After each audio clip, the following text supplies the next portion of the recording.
How's it going, my squids? Today we're going to be doing a Paladins tier list again. Remember, if your guys' character is not in the top tier, that doesn't mean you can't play him, okay? Like, if you're a Sky main, if you're a Strix main, I'm not saying you can't play him. I'm just saying don't play him in my game, because if you're the reason I lose, I'm going to be very upset. But, you know, jokes aside, I mean, if your character's not, you know, mainstream, right, or even in the meta, don't worry about it. If you can do really well with an off-meta character, you should be proud of that, because you're playing a relatively bad character at the moment and making it work. So I'd be happy that you can even just do well and climb elo properly with an off-meta character. But anyway, this is for 1.4, so let's get into it. So some of these are going to be predictions, and I'm going to tell you which ones are predictions, but this first one is not a prediction. This is just Zin S-. This guy was S- from 1.3 and even before. He's just got a lot of mobility, which is not really a huge thing anymore. I mean, it's still there, but the meta is slightly shifting out of the mobility meta, so we're seeing a bit more kind of less mobile picks. There are still mobility like aspects, like just as an example, Leanne, top pick that probably must be banned. I'll talk about her a little bit later on, but as of right now, as you know, flank, he's pretty good. He can get the backline super easy. He's untargetable. He heals. He's just pretty nuts. The only thing that holds him back from being S or S+ is his ultimate, realistically, because he can die during the animation, so that's pretty lame. But I mean, still, I would Zin at the moment, to me, is probably the worst flank to deal with next to Moji, so yeah. As for Ying, I'm gonna put her an A+, because I think she is gonna do pretty well this current patch. This is a prediction right here. So she did get some changes to her clones where now instead of exploding, they now do 800 damage. I'm pretty sure it's with the specific talent points, but I might be wrong on that. I don't remember off the top of my head. But yeah, she got that change, and this is very good for her because she was lacking in that healing area. So this is gonna be something that may make her a bit more meta, because where she was lacking, she does have a lot of decent damage. Her ultimate's pretty decent. Her clones makes her a little bit mobile because she can teleport around and whatnot, so it makes her a hard target to hit. So I could see her getting up to A or even A+, but we're gonna have to wait and see how this patch plays out with her. Then we're on that Willow Smith life, and I gotta be honest, that I think I was sleeping on this girl. She's actually nutty. She's got that heal control, that point control. She's got that damage, that little bit of mobility. I mean, like, I was sleeping on her. Willow mains out there, I'm sorry, I was sleeping on her. She's actually pretty crazy. I think a lot of people overlook her, especially on console, because, you know, console players are meatheads, and, you know, we like to only play what's a cool character. Nobody ever considers, oh, that character doesn't look very cool, but, you know, they might be very good. Like, nobody ever considers that. They just want to play the standard, usual, like, meat characters. So, seeing a fairy, ain't nobody trying to play a fairy, and I think that's one of the biggest reasons I don't see people play her, other than, like, in higher elo, where people recognize she's very good. But for the most part, I think she's very good. She can definitely fit in most team compositions that actually work really well with her. Her point control is what makes her pretty valuable, and I mean, I don't really have much else to say. We've been sleeping on her. Play her. She's good. Vivian, there's not really much going on here. She's A, she's immobile, but the meta is slightly shifting, so it's not going to be too heavy with the mobility meta. So the reason that I would pick Vivian is for anti-flanking. So essentially, like, if anybody dives the backline, Vivian is the iron wall to counteract that flank.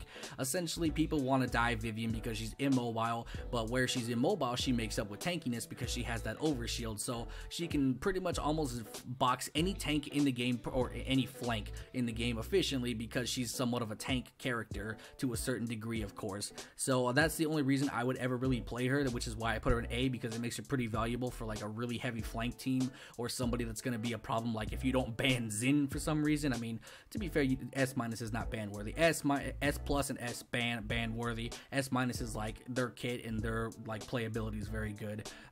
But for the most part, you know, just dealing with flanks is Vivian's strongest point, and that's why I would play her.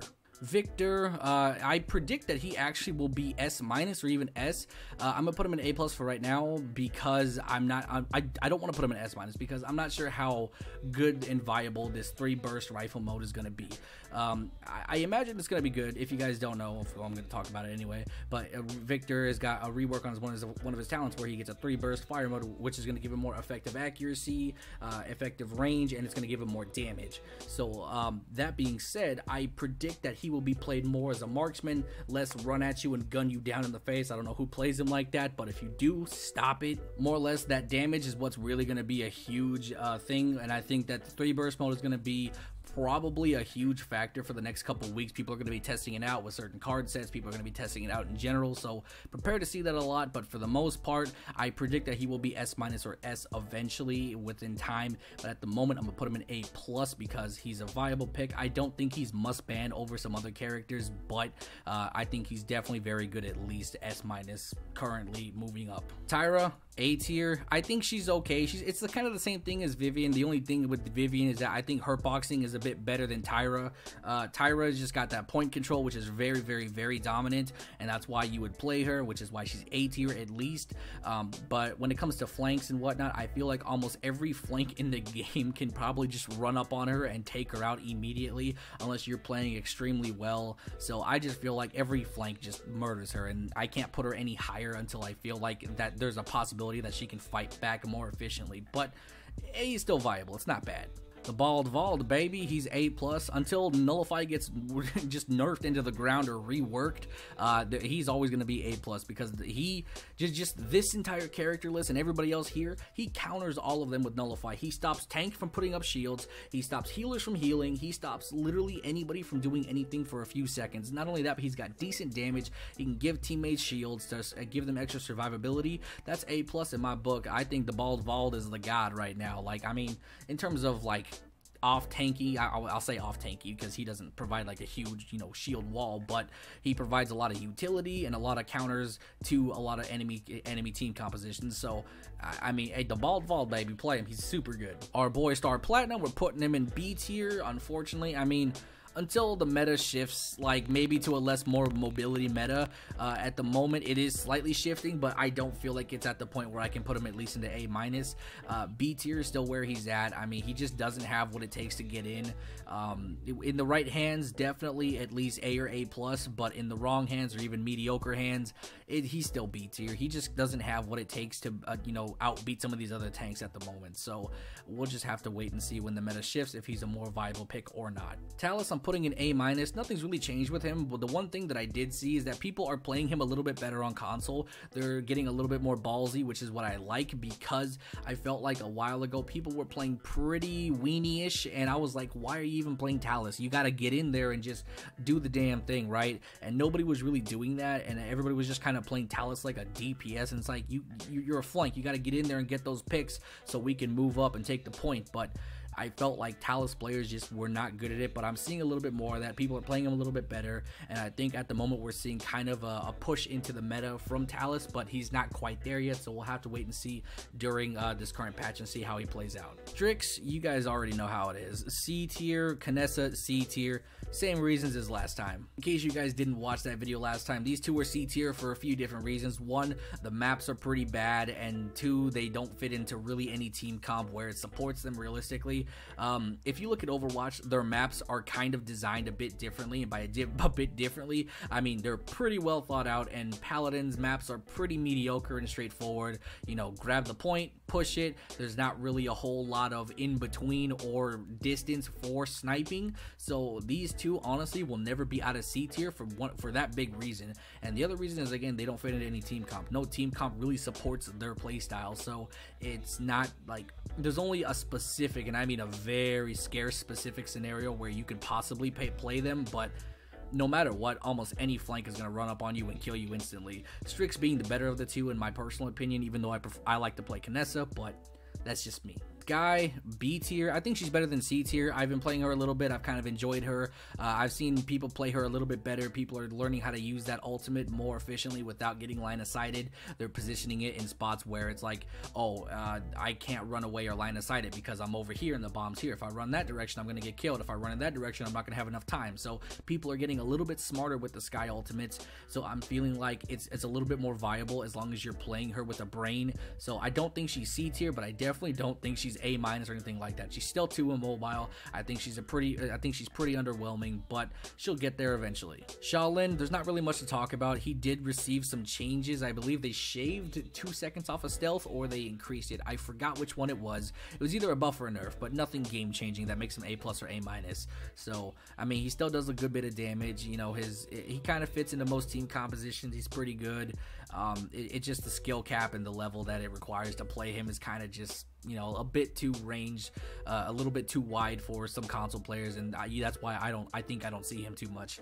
So he's a good pick. I like to play him here and there, but I'd pick Vivian or Tyra over him before anything else. Saris, I hear you, boys. I hear you. All right, you guys were like, she's not B tier. All right, at the time she was definitely B tier. This time she's A minus. With the meta slightly shifting, I definitely think that she's A minus. But the one thing that I need to make clear to you guys is that she is a team composition character. She has to be played in a certain team comp that works. If her ultimate doesn't go with anybody, or at least you can't combo it well with anything, it's pretty useless and pointless, and you guys are basically playing with just this kind of mediocre healer. You have to realize that her team composition does matter. If you guys are playing in these team comps that are working really well with Saris, then that doesn't mean she's good. Like it doesn't mean that she's S plus or S minus or even A plus. It doesn't mean that. Just a few lucky games with the right team composition that's smart enough to recognize that a Saris team comp is good. I'm not saying that's bad or that's off meta or anything like that. I'm just saying that it takes a team comp to make her good, which means I can't put her in A plus. Ruckus, A tier. There's not really much going on there. Still machine gun guy, blows everybody to pieces, and then his ultimate just game changes every time. So I mean, it is what it is. Pip, I'm gonna put in A plus for right now. He did receive some changes to combat medic, the talent point, and now his autos are gonna heal his allies, which is gonna be pretty nice. I don't know how it's gonna play out, but I predict that he'll be going up to S minus or S again. I'm putting him in A plus only because the meta is slightly shifting, and I don't see too many people play Pip. And when I do see people play Pip, you guys know how ragey I get, because at the end of the game, I see like 10k healing and the game lasted for like 30 minutes, and I'm like, how do you even do that? So I don't know what's up with that, but I'm gonna put him in A plus. He's very good, honestly, and I predict that he'll be better than A plus in the near future, but we'll have to see what happens. Moji, also A plus. He's very good, he's very dominant, has a lot of pick potential, has a lot of damage, kind of ease away to get into the back line. I don't think he's better than Xin for sure. I think Xin has a bit more to him with that healing, that just invulnerability. Moji does also have an invulnerability, but I think Xin's is a little bit better and whatnot. Moji's mobility, I'd say, is about on par with Xin's. Kill potential, I'd say that Xin's and Moji's is about equal. Moji can get those picks pretty easily with his ultimate. He can remove anybody in an instant as long as he gets that dog bone or dragon bone, whatever you want to call it. So in some aspects Moji's better, in some aspects Xin's is better, but Xin's overall survivability, in my personal opinion, is a bit better than Moji's, which is why he's S minus. So if Moji's not banned, that's your go-to flank right there, boys. He's god mode right now. Maldamba, S minus. He's pretty good. I mean, nothing's really changed with him other than Ripened Gourd. So Ripened Gourd now has a 50% chance to not go on cooldown, but they do not stack. So you can't throw two gourds down on your team and, you know, stack the healing. So this is going to open up a different play style to where you can actually have an offensive gourd ready. So you can throw one for your team. You have this extra gourd. What do you do with it? You throw it at the enemy team, force them out of position. So essentially, you're just getting double gourds for your team, and then you're also playing this like half heal, half CC character. So it's going to be pretty nutty to see if Ripened Gourd is a new viable choice for Maldamba, but we'll just, again, we're going to have to wait and see how it plays out. Makoa, A plus. People have just fallen out of love with this character for some reason. I'm like the only Makoa player at the moment, minus some others, but I mean, I don't know why people aren't playing him. I think he's still a viable choice for sure. A plus, 100%. He is receiving some changes to shell spin, where now he can pretty much toggle it on and just spin everywhere because this game's a fucking joke. But yeah, I mean, he's A plus. Nothing's really changed. He's still pretty good, just not a lot of people are playing him over some other picks. Maeve, I'm gonna put her in S minus for right now still. Some people are probably gonna argue that, but I think that she's probably S minus at least, because now I think with a certain talent point she gets a 35% execute, which is an absolute disgusting thing to even put on this girl with the too much damage already. So I think she's gonna be able to get a lot of picks now, especially on healers. She throws a couple kunai, boom bam bing bow, she's dead, like she gets the kill, and then you just move back, and then, you know, that's going to be disgusting. Like, you got to realize that kind of potential and kill potential every time with Pounce, that's nutty, dude. She can wipe an entire team of squishies. Like, she can literally kill anybody that's not a tank in a matter of seconds, if that's the case. Maybe I'm putting too much faith in Maeve, but I think that she might be a must ban eventually. I think she might even go up to S or even S+, but I'm gonna put her in S- for the sake of just right now. As for S tier, Leanne is going to be one of the few. There's going to be 3 S tiers, I'm pretty sure. No, there's going to be 2 S tiers and 1 S+. So Leanne, just too mobile, too easy, too much damage.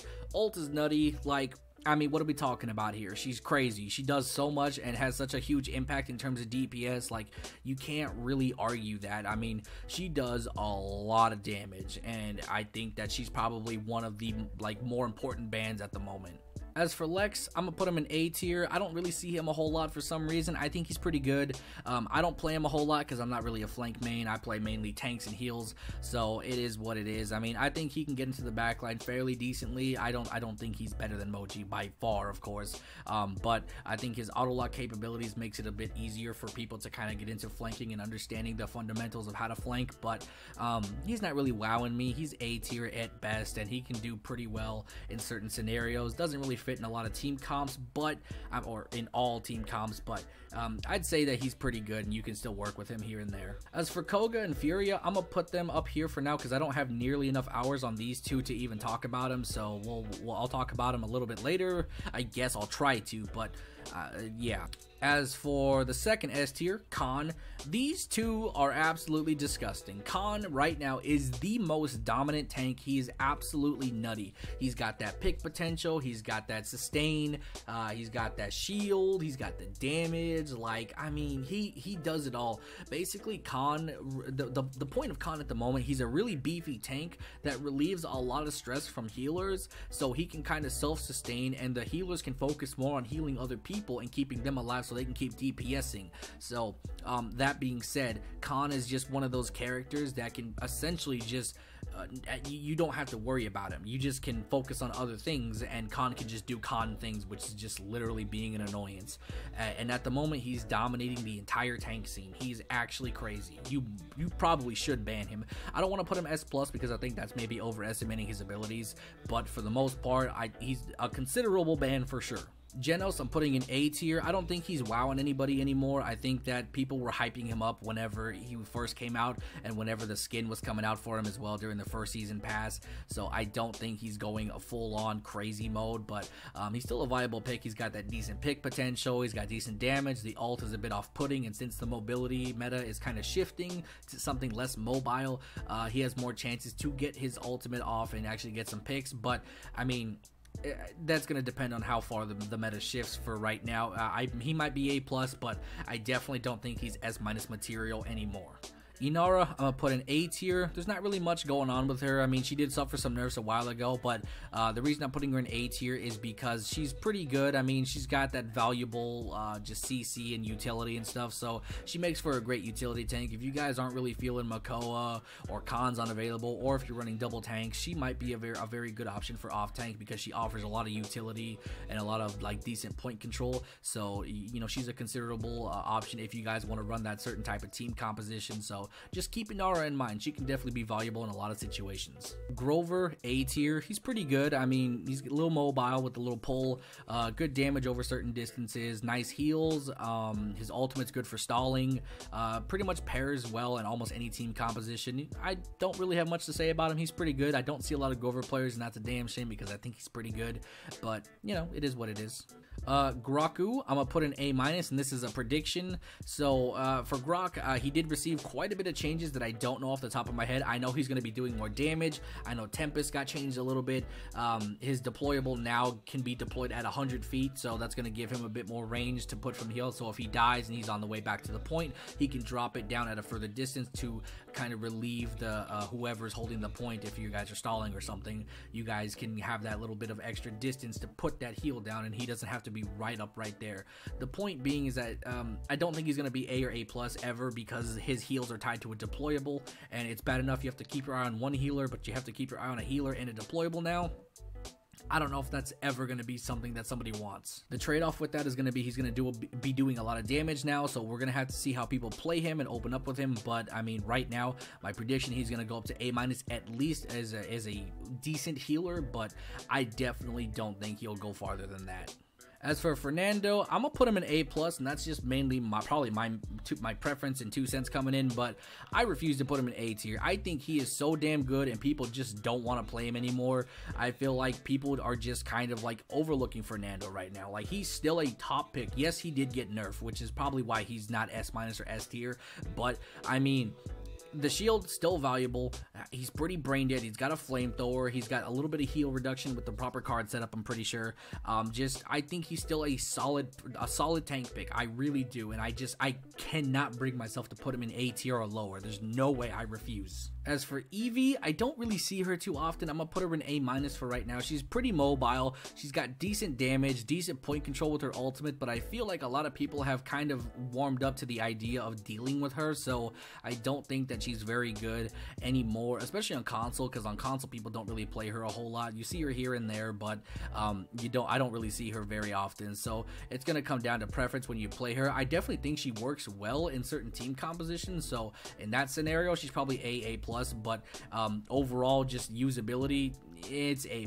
I don't think she works in all scenarios, and it's kind of like specific to when you want to play her, so you'll have to kind of bear that in mind. Dragon Boy is A+ right now. He's really good. I think that his pick potential is nice. Being able to take out, like, in case Khan is not banned for some crazy reason, you can use Drogos to take him out of the game immediately. Same thing with Lian, Maldamba, anybody. You can really use him to remove just any of these bad guys that are really giving you a problem. You can remove them from the scenario with his ultimate. Not only that, but you also have to pay attention to Drogos, which forces them to play a little bit of a different team composition and pay attention to you rather than the ground forces, because a lot of people lose focus, and because they don't see Drogos too often, people forget that there's a sky dragon above breathing down rockets. So it's kind of like it kind of throws the team a little bit of a curveball, and they have to play a bit differently. So I think he's pretty good right now, and you should definitely be playing him. Cassie, this is the only person that's S+. She's absolutely must ban. At the moment, I don't know if she's going to stay there. I think she might go down to S tier, but I think right now she's probably still S+ for, I don't know. It's a little bit hit and miss here because she received a little bit of a nerf, right? So her impulse arrow or pulse arrow, whichever one it was, it got reduced. The damage got reduced to like 120, I'm pretty sure, or something on the lines of that. And then she also, I think, got a buff or a nerf. I forgot what it is. But I think over a distance now she gains increased damage, so she's still kind of S+, material. Like the impulse arrow change is not enough to lower her down to S tier, in my personal opinion. I still think she has too much damage. She's too mobile, and her utility with her ultimate is just something to not mess with. You know what I'm saying? Like, she's still probably a must-ban character. I mean, like I said, worst case scenario, she's S-, but I definitely think she's still better than Khan and Lian in a lot of scenarios.